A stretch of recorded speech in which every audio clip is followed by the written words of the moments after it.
Welcome to இத்கின் mind academy. This is Shahul. Full stack web டெக்னாலஜியில் CSS டாப்பிக்கில் நம்ம இன்னைக்கு பேக்ரவுண்டுடைய சிஎஸ்எஸ் ப்ராப்பர்ட்டி பற்றி பார்க்கலாம்.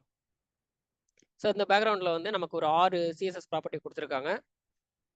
ஃபர்ஸ்ட் வந்து பார்த்தீங்கன்னா பேக்ரவுண்ட் கலர், ஸோ நெக்ஸ்ட் வந்து background image, next background size, next background repeat, next background position, next background attachment.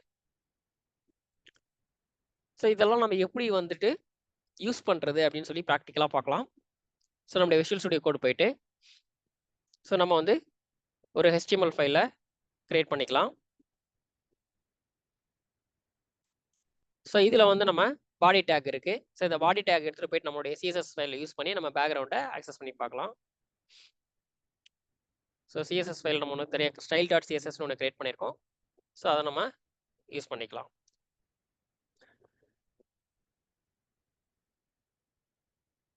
So இப்போ இந்த பாடி டேக்கில் வந்து நம்ம ஒரு இமேஜை வந்து இன்சர்ட் பண்ணலாம். So background image.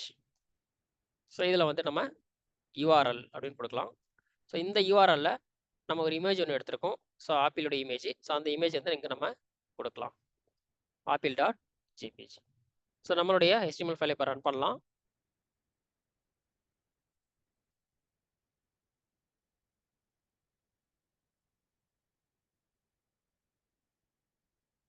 ஸோ இப்போ நமக்கு பார்த்தீங்கன்னா பேஜ் வந்து பிளாங்காக இருக்குது, நம்மளுடைய இமேஜ் எதுவுமே லோட் ஆகலை. ஸோ என்ன ரீசன் அப்படின்னு பார்த்தீங்கன்னா நம்ம HTML ஃபைலோட CSS ஃபைலை லிங்க் பண்ணலை. இப்போ நம்ம CSS ஃபைலை இங்கே லிங்க் பண்ணிக்கலாம். ஸோ அதுக்கு லிங்க் டேக் யூஸ் பண்ணிக்கலாம். ஸோ இதில் வந்து நம்ம நம்முடைய CSS உடைய ஃபைல் நேம் style.css அதை நம்ம கொடுத்துப்போம். ஸோ இப்போ பார்த்தீங்கன்னா நம்முடைய இமேஜ் வந்து லோட் ஆயிடுச்சு. ஸோ இப்போ பார்த்தீங்கன்னா நம்மளுடைய இமேஜ் வந்து மல்டிபிள் டைம்ஸ் வந்து லோட் ஆயிருக்கு. ஸோ அதுக்கு நம்ம என்ன பண்ணலாம் அப்படின்னாக்கா, நம்முடைய இமேஜில் போயிட்டு நாம் இன்னொரு பேக்ரவுண்டுடைய ப்ராப்பர்ட்டி யூஸ் பண்ணலாம். ஸோ அது வந்து பார்த்தீங்கன்னா நமக்கு பேக்ரவுண்ட் ரிப்பீட். ஸோ இந்த பேக்ரவுண்ட் ரிப்பீட்டில் வந்து நம்ம நோ ரிப்பீட் அப்படின்னு கொடுத்துக்கலாம். நம்ம இங்கே நோ ரிப்பீட் அப்படின்னு நம்ம கொடுத்தோம் அப்படின்னாக்கா என்ன நடக்கும்னாக்கா, நம்மளுடைய இமேஜில் ஒன் டைம் மட்டும் தான் லோட் ஆகும். ஸோ மல்டிபிள் டைம்ஸ் லோட் ஆனால் நம்மளுடைய இமேஜ் வந்து இப்போ நமக்கு ஒன் டைம் தான் இருக்குது. ஸோ இதையே நம்ம வந்துட்டு நோ ரிப்பீட்டுக்கு பதிலாக ரிப்பீட் எக்ஸ் அப்படின்னு இருக்குது. இந்த ரிப்பீட் எக்ஸ் கொடுத்தா நமக்கு என்ன நடக்கும் அப்படின்னு பார்த்தீங்கன்னா, நம்மளுடைய இமேஜ் எல்லாமே வந்து எக்ஸ் ஆக்சிஸில் நமக்கு லோட் ஆகும். ஸோ அதே மாதிரி நமக்கு ரிப்பீட் ஒய் அப்படின்னு இருக்குது. ஸோ ரிப்பீட் ஒய் நம்ம கொடுத்தோம் அப்படின்னா ஒய் ஆக்சிஸில் நமக்கு வந்து இமேஜ் வந்து லோட் ஆகும். ஸோ அடுத்தது வந்து பேக்ரவுண்ட் பொசிஷன். ஸோ இந்த பேக்ரவுண்ட் பொசிஷனில் வந்து நம்ம என்ன பண்ணலாம் அப்படின்னாக்கா, நம்மளுடைய பொசிஷன் எப்படி வேணும், லெஃப்டில் வேணுமா, ரைட்டில் வேணுமா, சென்டரில் வேணுமா, நம்ம இங்கே கொடுத்துக்கலாம். ஸோ நான் இப்போ வந்து இதில் சென்டர் அப்படின்னு கொடுக்குறேன். சென்டர் நம்ம கொடுத்தோன்னா நம்மளோட இமேஜ் வந்து சென்டரில் வந்துடுச்சு. ஸோ அதே மாதிரி நம்மளுடைய இமேஜ் வந்து இப்போ நான் ரைட்டில் வேணும்னு சொல்லி நான் கேட்குறேன். ஸோ என்னோட இமேஜ் வந்து நமக்கு ரைட்டில் வந்துடுச்சு.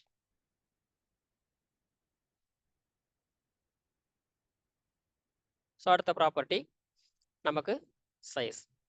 ஸோ இந்த பேக்ரவுண்டுடைய சைஸ் வந்து நம்ம தேவையான அளவு நம்ம கொடுத்துக்கலாம். ஸோ இதில் நம்ம பேக்ரவுண்ட் சைஸ் அப்படின்னு கொடுக்கலாம். ஸோ இதில் வந்து நம்ம எக்ஸ் ஆக்சிஸ் ஒய் ஆக்சிஸ்க்கு ஏற்ற மாதிரி வித் அண்ட் ஹைட் இங்கே கொடுக்கலாம். 200 பிக்சல் 200 பிக்சல். ஸோ கொடுத்தோம்னா நமக்கு அந்த இமேஜுக்கு ஏற்ற மாதிரி நம்முடைய சைஸ் வந்து நமக்கு இங்கே வந்துடும்.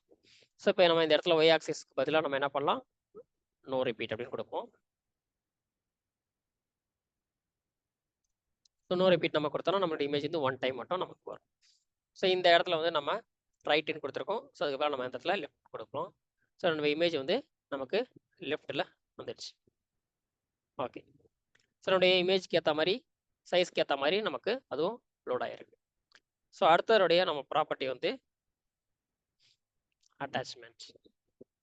ஸோ அட்டாச்மெண்ட் எப்படி பண்ணுறதுன்னு பார்க்கலாம். ஸோ இதில் வந்துட்டு நம்ம பேக்ரவுண்ட் அட்டாச்மெண்ட்.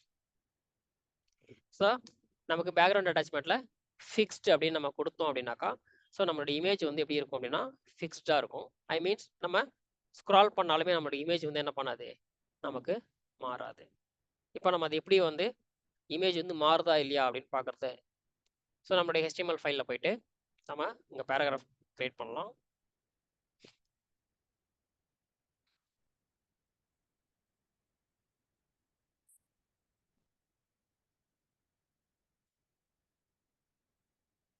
ஸோ நம்ம மல்டிபிள் பேராகிராஃப்ஸ் இங்கே நம்ம கிரியேட் பண்ணிக்கலாம். ஸோ இப்போ நம்மளுடைய வெப் பேஜில் பார்த்தீங்கன்னா ஸ்க்ரால் பட்டன் வந்திருக்கு. ஸோ இந்த ஸ்க்ரால்ல நம்ம கீழே இறக்கலாம். நம்ம இறக்க பார்த்தீங்கன்னா நம்மளுடைய இமேஜ் வந்து மாறவே இல்லை. நம்ம இமேஜ் வந்து பார்த்தீங்கன்னா அப்படியே இருக்கு. ஸோ இதுதான் வந்து பார்த்தீங்கன்னா ஃபிக்ஸ்டு. அடுத்தது வந்து பார்த்தீங்கன்னா இதுலேயே வந்து நமக்கு ஸ்க்ரால் அப்படின்னு சொல்லிட்டு ஒரு மெத்தட் இருக்குது. ஸோ இந்த ஃபிக்ஸ்டுக்கு பதிலாக நம்ம ஸ்க்ரால் அப்படின்னு நம்ம கொடுத்தோம்னா இப்போ நம்ம இமேஜை கீழே இறங்க பார்த்தீங்கன்னாக்கா நம்மளோட இமேஜ் ஹைட் ஆகிட்டே இருக்கு பாருங்க. நம்ம ஸ்க்ரால் பண்ண நம்ம இமேஜ் வந்து ஹைட் ஆகிடும். ஸோ இதுதான் வந்து பார்த்தீங்கன்னாக்கா ஸ்க்ரால்.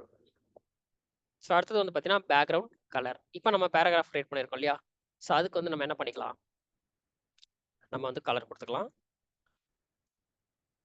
ஸோ இதில் வந்து நம்ம பேக்ரவுண்ட் கலர் ரெட். இப்போ பார்த்தீங்கன்னா நம்மளுடைய டெக்ஸ்டுடைய பேக்ரவுண்ட்லாம் ஃபுல்லாக பார்த்தீங்கன்னா நமக்கு ரெட் கலரில் வந்துடுச்சு. ஸோ நம்ம எல்லா ப்ராப்பர்ட்டிஸையும் நம்ம பார்த்துட்டோம். Thank you everyone. See you in the next topic.